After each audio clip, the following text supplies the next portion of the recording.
In this video, I'm going to explain the 3 critical reasons why you're failing to scale your agency to 10 to 20K per month.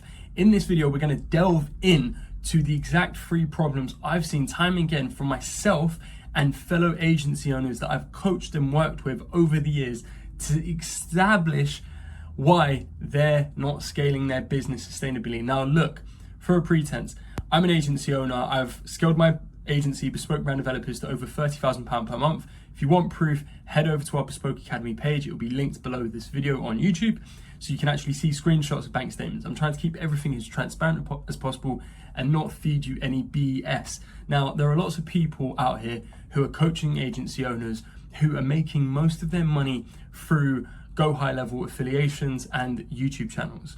And look, fair enough, I don't judge them. But I'm trying to come in with the most valuable, real content. I want to take you behind the scenes, show you the struggles, show you the wins within agencies, and actually break down the biggest barriers as to what's stopping most agency owners with scaling their businesses. For context, I run an agency called Bespoke Brand Developers. We work in the e-com space, and I run the Bespoke Academy, where I personally work one-to-one helping agency owners scale their businesses to 10 to 20K. So let me delve in. Number 1, a lack of lead generation. First and foremost, I heard something from Andrew Huberman the other day. For those of you who don't know who Andrew Huberman is, he is a neuropsychologist, and he was breaking down the reasons why people struggle to lose weight.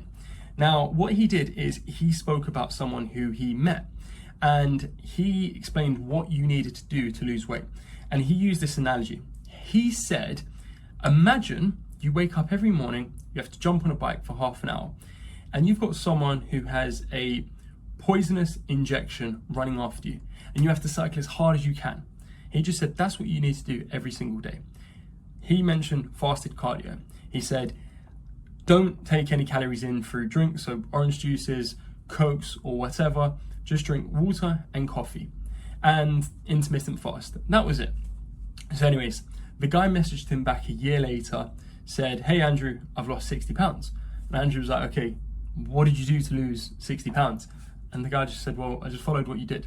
See, the biggest problem with people, and I put myself in this boat, years back in 2019, I was trying to grow my agency. I quit my job in the city of London within an investment bank to take my agency full time. And the biggest problem I found in myself was I got lazy. My emotions got in the way. I thought I already made it because I was out of the matrix. Little did I know I was a stupid idiot. And the problem is I let my emotions get in the way. See, when you're running a business, you need to treat your business like you have an employer. What do I mean by this? See, I've managed a team before, and they have to check in with me every single day. They have to let me know what they're doing. And I'm not doing that to micromanage them. I do that so I have a holistic view of the business.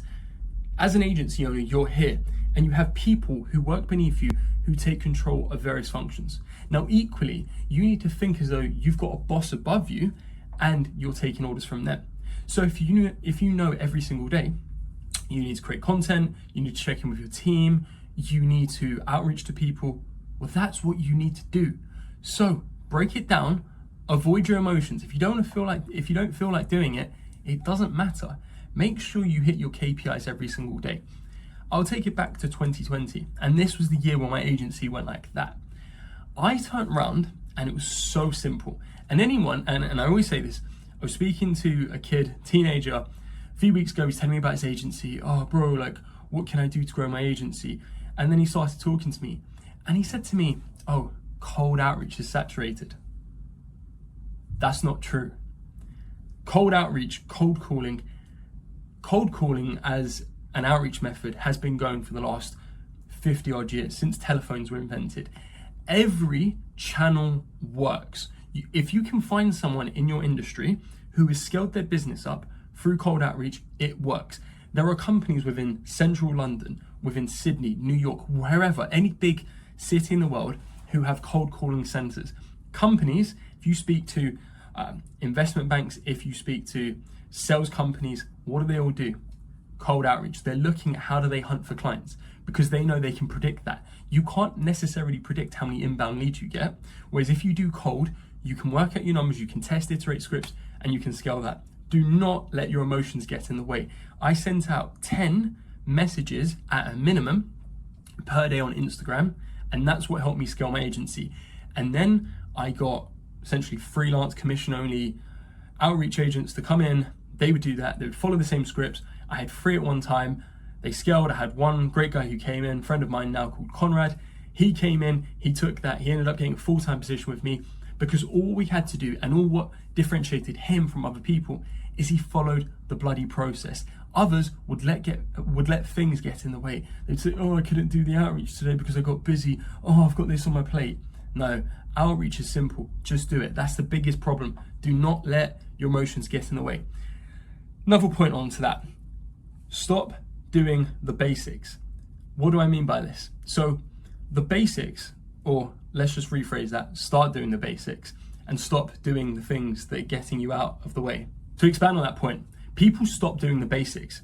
What do I mean by this? Well, the basics are just going ahead and doing what you need to get done. I mentioned the point about Instagram DMs, but you need to focus on what needs to get done every single day and track it. You can't measure what you can't track, and you can't grow what you can't measure.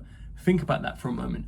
We need to turn around and ensure we know what we're doing programmatically every single day. And the last point on lead generation is that people are expecting inbound leads. Look, if you're someone who's running an agency and you're not at least at 20K per month, you are going to struggle to generate inbound leads. Unless you have agency experience within bigger agencies, within companies, you're going to struggle to generate inbound leads.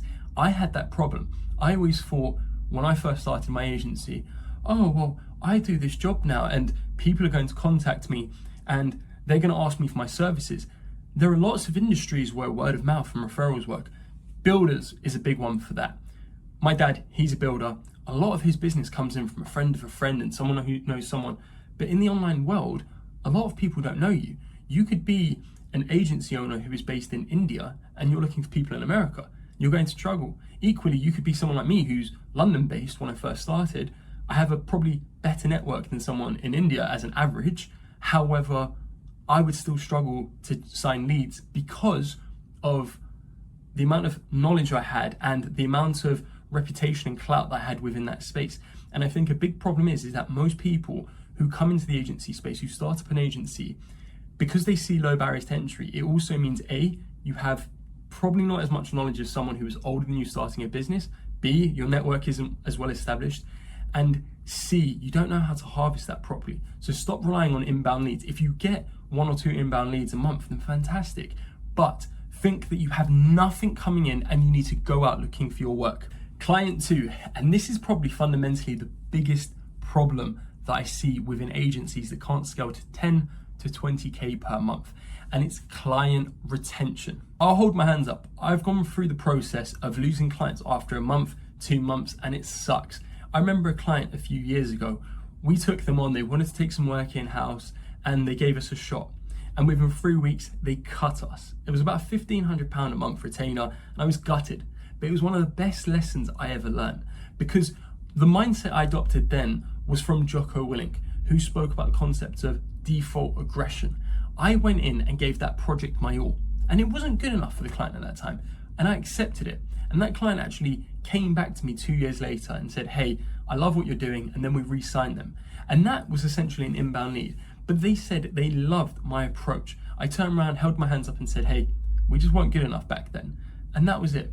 And the big problem is you need to know your service delivery better than anyone else in your company. Do not go out trying to find a media buyer who's going to fit the service delivery. Or I saw someone before saying, oh, I can use a white label agency who will run ads for me for $500 or $750 a month. Yeah, you can find them, but ultimately you are a client to them. You are a very small number amongst a load of other agencies they're white labeling for. So they won't really care about that client's results.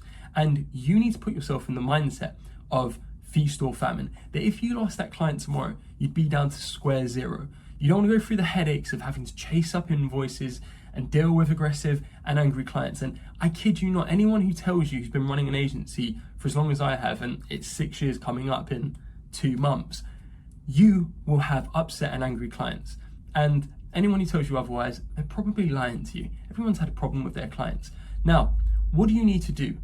when you're looking to retain clients, if I was to recommend this to an agency owner who hasn't hit the 10 to 20K month mark, focus on one service. That's it. Don't get sophisticated, don't get clever, don't try to come up with everything. Focus on one service delivery. Again, I was speaking to a guy within my DMs the other day. He came to me and was saying he's starting an agency. I asked him what he was doing. He said Facebook ads, he said email, and he said CRO. Now, he's going to fail.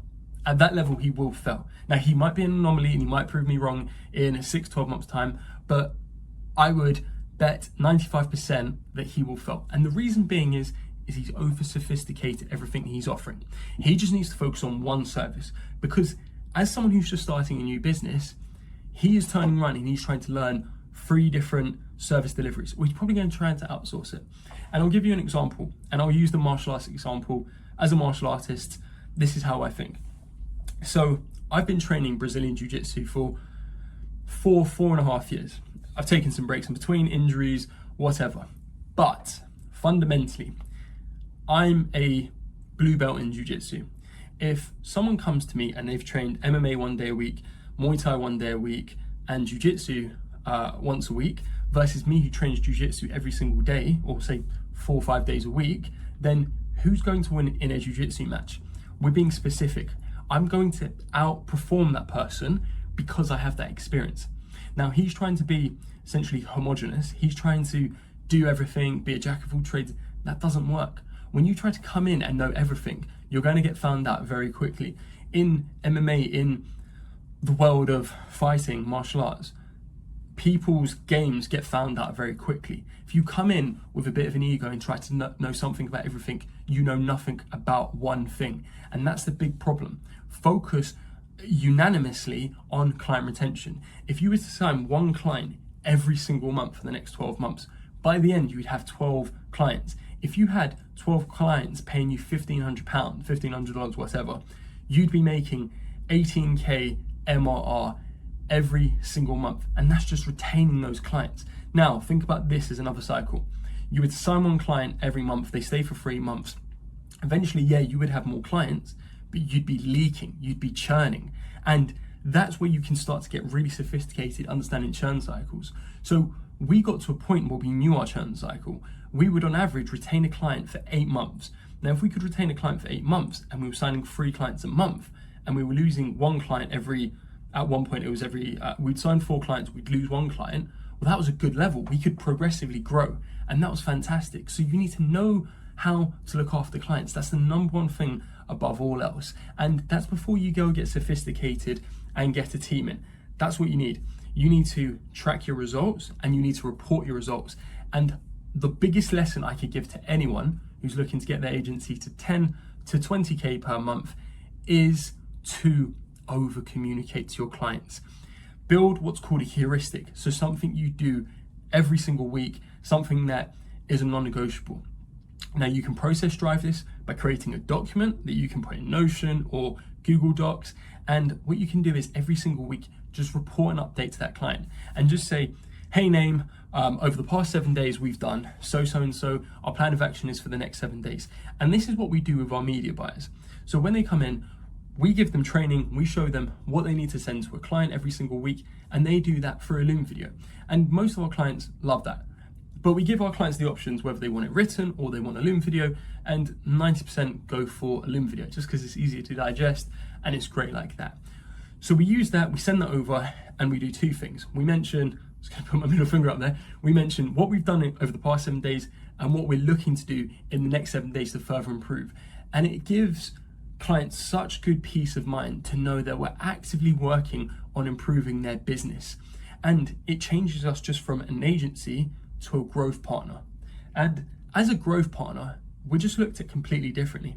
People want to retain us because they know that coming into busier seasons, we're thinking about what we can do for their business. When it's a bit quieter, we also think of, hey, this isn't working too well. How about we look at changing this, or we look to this overall and this is how we can help you. And as an agency and as a client, clients do not want to chop and change between agencies. They might be slightly price sensitive, but you also need to think about the impact it has on them. with regards to changing agencies. If you're a good, credible, safe option, they want to stay with you. In addition, spending money on silly services and softwares that you don't need. I was criminal of this. You lose track of your finances, you start spending on stupid things you don't even use, and it actually racks up. By the end of the year, you see that you're spending an extra £500 on softwares you don't even use, which is 6K by the end of the year, and you're just thinking, hey, I don't even use this. So when you're looking at your softwares and when you're looking at your numbers, and this essentially makes sure that your business stays lean, and the number one metric you should be focusing on when you're growing your business, your agency, is profitability. I've been in places where I've earned over 200K within a year, but the profit hasn't been great because I lose track of stuff. I get a bit overexcited while I'm earning money and just thinking the money won't stop. But in reality, and I have a friend who runs an agency at roughly the same level, and he is so lean. And you know what? He's way less stressed. And that's a big thing that I've noticed, is focusing on simplifying your business. And point number 3, over sophistication. You make things complicated. Again, I love analogies, so let me go back to it. When I was younger, I'd be playing in football teams, and you would always be told by the parents and the coaches to keep it simple. And you're told that at school, they use analogies such as KISS, keep it simple, stupid. And it's so true. And the reason being, and let me use the football analogy, quite often in lower league teams, when kids play football, the team that wins the football match is the team that can pass really well, get it up to the striker, who's normally pretty fast, he can get in between the lines and he can score. And thinking about that, you need to apply that same methodology and that same heuristic for your agency. So here are 2 instances. You can either scale your agency with freelancers, or you can scale your agency with in-house staff. Now, I would recommend, if you're not at the 10K monthly recurring revenue mark, then freelance is your best option. Because unless you get to the point where the price you pay an in-house employee is less than a freelancer on average, so freelancers, in-house is there, you're going to be in a very dangerous position. Unless you have 50K stacked up in the bank account, that's going to be really, really risky. And I would stretch to say you want what you'd pay a freelancer to be 2x what you'd pay an in-house employee.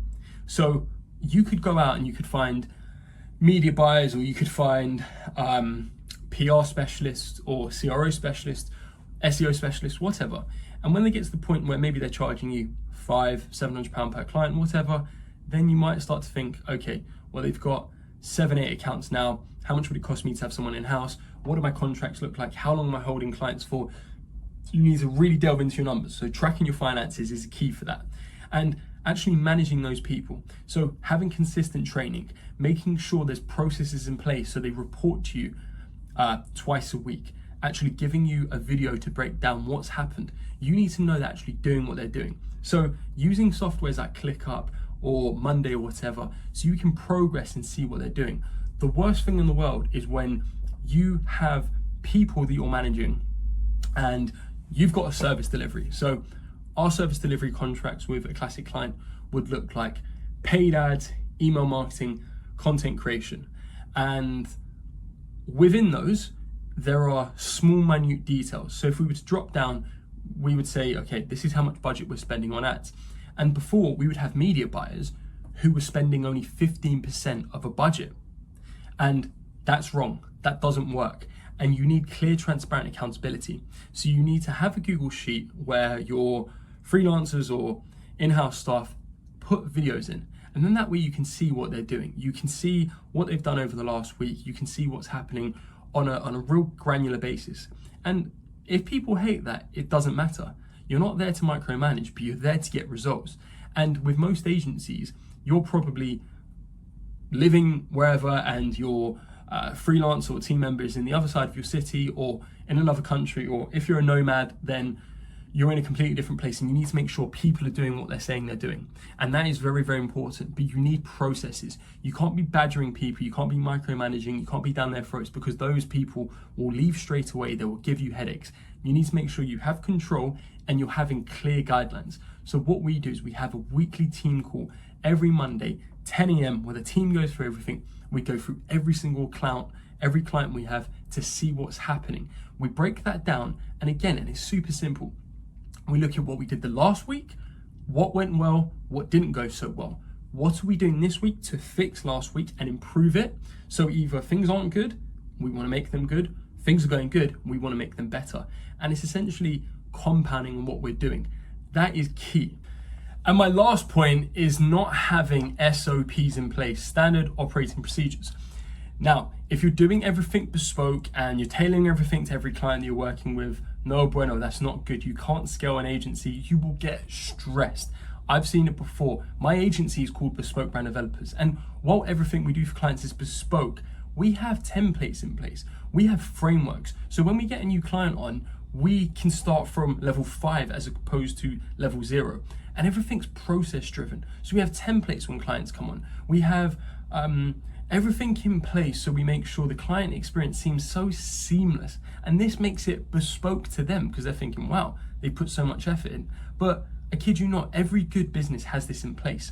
When investment banks onboard new clients who are making them tens of millions of pounds, they've got processes in place, but it feels frictionless, and that's what you want to aim for. So those were my 3 top reasons why agencies struggle to get to 10 to 20K monthly recurring revenue per month. If you enjoyed this video, give it a like, subscribe, share it to someone who's in the agency space. I'm here to build value. If you've got any feedback, leave a comment below. Good, negative, I don't care. I'm here to grow. Let's go.